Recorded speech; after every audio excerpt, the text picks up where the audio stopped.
My dear student, बेटा आप कैसे हैं। मैं आशा करती हूँ कि ईश्वर की दया दृष्टि से आप कुशल मंगल होंगे। मैं हमेशा ईश्वर से यही प्रार्थना करती हूँ। आगे बेटा, आज मैं आपके लिए एक कविता लेकर आई हूँ जो कक्षा 8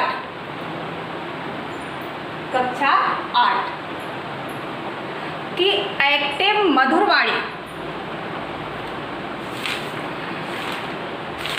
के पाठ 6 से प्रस्तुत है। कविता का नाम है भिक्षुक। भिक्षुक माने भिखारी, भीख मांगने वाला।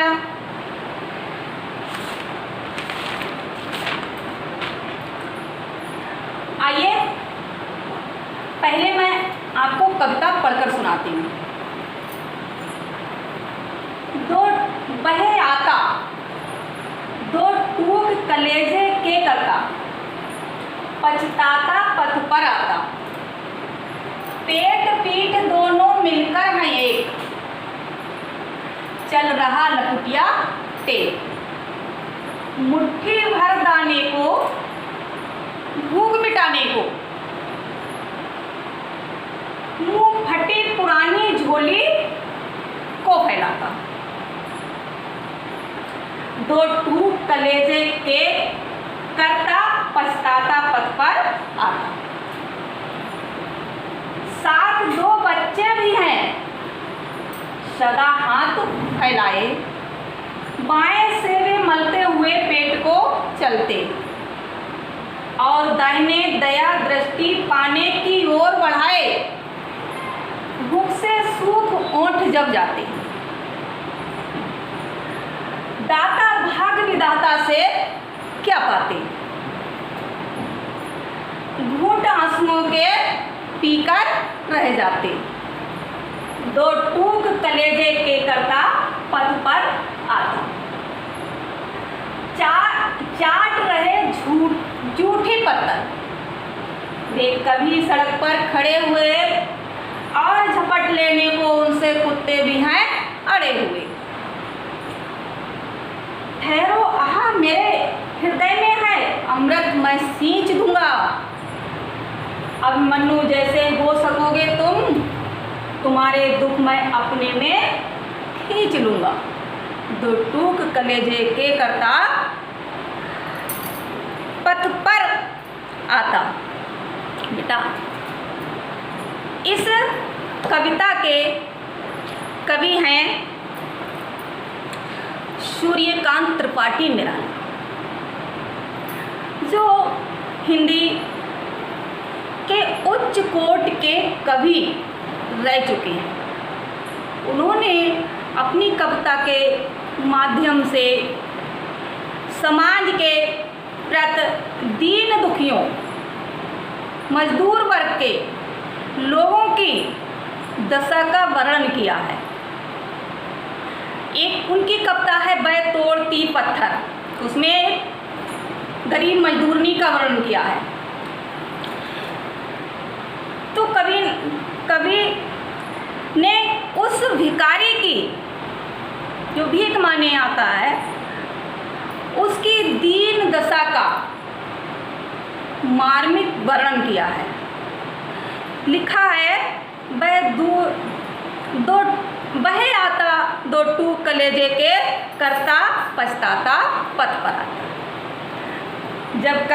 जब वह भिखारी रास्ते में भीख मांगते हुए आता है, तो उसकी दयनीय दशा को देखकर कवि का हृदय द्रवित हो उठता है, क्योंकि उसकी क्या दशा है। पेट पीठ दोनों मिलकर हैं एक, चल रहा लकुटिया टेक। उस भिखारी को बहुत दिनों से भोजन नहीं मिला है। भोजन न मिलने के कारण उसका पेट और उसकी पीठ दोनों मिलकर एक दिख रहे हैं। और वह लपुटिया माने लाठी और टेक माने सहारा, वह लाठी का सहारा लेकर चल रहा है। मुट्ठी भर दाने को, भूख मिटाने को, मुंह फटी पुरानी झोली को फैलाता। मुंह फटी मतलब जो उसके पास एक झोला है, उसका मुंह फैलाते हुए अपनी पुरानी झोली को वो दूसरों के, धनवान लोगों के आगे को बढ़ाता है। और उसे देखकर कवि के हृदय के टुकड़े हो जाते हैं। उनका हृदय उसके दुख को देखकर बहुत ही अधीर हो जाता है। साथ 2 बच्चे भी हैं सदा हाथ फैलाए, बाएं से वे मलते हुए पेट को चलते। उस भिखारी के साथ उसके 2 बच्चे हैं जो हमेशा अपना हाथ फैलाए रहते हैं भीख मांगने के लिए, अनाज मांगने के लिए। वो क्या कर रहे हैं? बाएं से मलते हुए पेट को, अपना जो बायां हाथ है, जिसे आप लेफ्ट कहते हैं, अपने पेट को सहलाते हैं। अब यहाँ पेट को मलने का अर्थ 2 शब्दों में प्रयुक्त हुआ है। मलने का मतलब अपनी भूख को मिटाने के लिए वो अपने पेट को मल रहे हैं, और दूसरे वे धनवान लोगों से अपनी भूख की स्थिति को व्यक्त कर रहे हैं और दाहिने दया दृष्टि पाने की ओर बढ़ाए भूख। और वह भिखारी के बच्चे अपना दाहिना हाथ, जिसे आप राइट कहते हैं, राइट हैंड को, अपने दाहिने हाथ को दया दृष्टि पाने की ओर बढ़ाए। वह उन लोगों की दया पाने के लिए, कुछ मिलने के लिए उनकी ओर बढ़ाए हुए हैं कि हे दाता, हे धनवानो, हमें कुछ खाने को दे दो। भूख से सूख ओठ जब जाती, जब वह इस तरह अपने करुणामयी आवाज में बोलते हुए लगातार भीख की याचना करते हैं, तो उनके ओठ सूख जाते हैं। ओठ, क्योंकि भूख और प्यास के मारे व्यक्ति का हृदय, व्यक्ति का चेहरा मुरझा जाता है, इसलिए ओठों पर उनकी पपड़ी बन गई है। दाता भाग विधाता से क्या पाते, घूंट आंसुओं के पीकर रह जाते। दाता देने वाले, जो देने वाला है ईश्वर,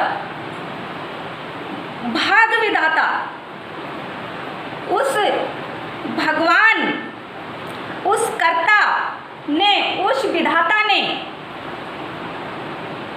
ना जाने कर्म में उनके क्या लिखा है, और वे ये सोचकर ही रह जाते हैं कि हमें कुछ मिलेगा या नहीं, घूंट आंसुओं के पी कर रह जाते हैं। जब उन्हें भीख में कुछ भी प्राप्त नहीं होता है, तब वह अपने दुख को व्यक्त करते हुए अपने आंसुओं को पीकर ही रह जाते हैं। दो टूक कलेजे के करता पछताता पद पर आता, उसे देखकर कवि का हृदय द्रवित हो उठता है, व्याकुल हो उठता है, दुखी हो जाते हैं। आगे देखो उन भिखारियों की क्या हीन दशा हुई है। चाट रहे जूठी पत्तल वे कवि सड़क पर खड़े हुए। बेटा यहाँ मनुष्य की स्थिति जानवर से भी बदतर हो गई है, क्योंकि जानवर को अपने मान सम्मान, इज्जत, मर्यादा आदि का कोई भी ध्यान नहीं होता है।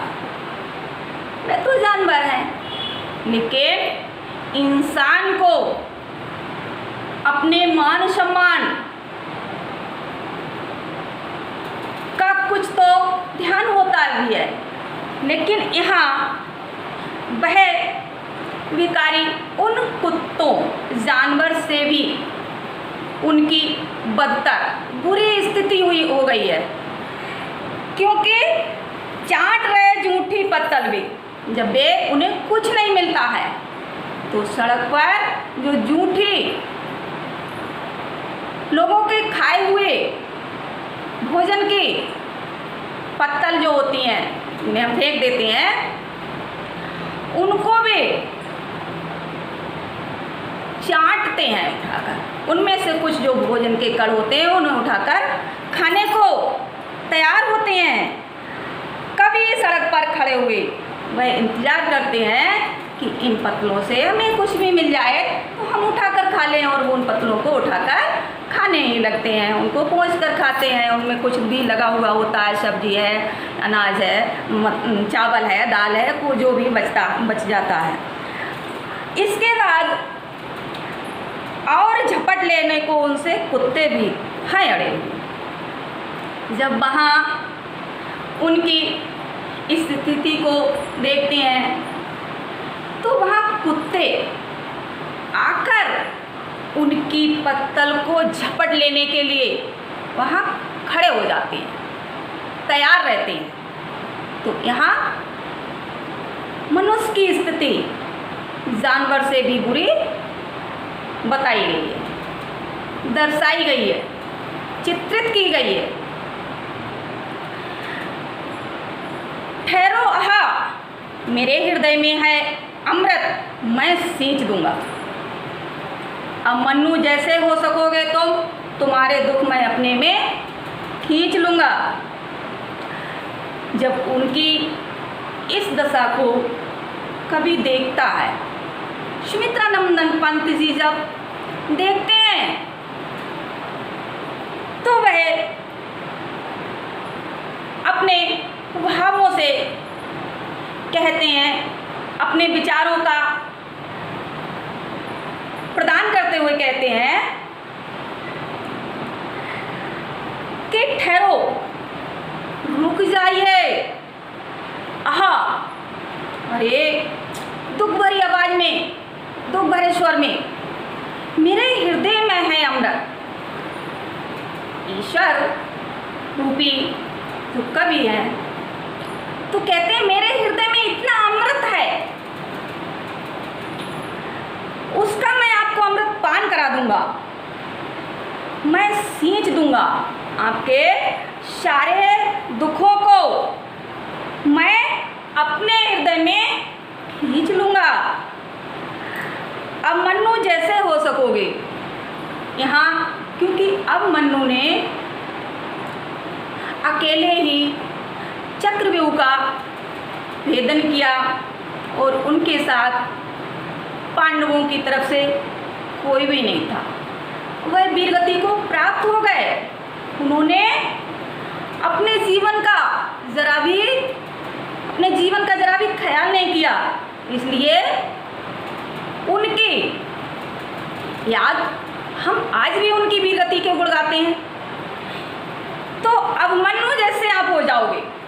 आपने इतने कष्ट झेले हैं, इतने दुख पाए हैं, भूख से व्याकुल भटके हो, तो इसलिए हे भिखारी, हे भिक्षु के निम्न वर्ग के लोग, मैं तुम्हारे दुख को अपने हृदय में खींच लूँगा। अब मैं किसी को दुखी नहीं होने दूंगा, मैं किसी का दुख नहीं देख सकूंगा। दो टूक कलेजे के करता पछताता पथ पर आता। यहाँ पर कवि ने देश के समाज में हो रहे निम्न वर्ग, गरीब लोगों, निम्न परिवारों के दुख दर्द का बड़े मार्मिक ढंग से वर्णन किया है और ये बताया है कि समाज में हमें किसी भी दरिद्र, दुखी, निर्धन, गरीब, निम्न वर्ग के दुख को देखते ही नहीं रहना चाहिए, संवेदना व्यक्त नहीं करना चाहिए, बल्कि उनके दुख को बांटने के लिए हमें उनका सहारा बनना चाहिए। जो भी हमारी श्रद्धा है, उनके लिए, उनके हित के लिए हम सदैव तत्पर रहें। अब प्रश्न आता है, प्रस्तुत कविता किस कवि द्वारा रचित है?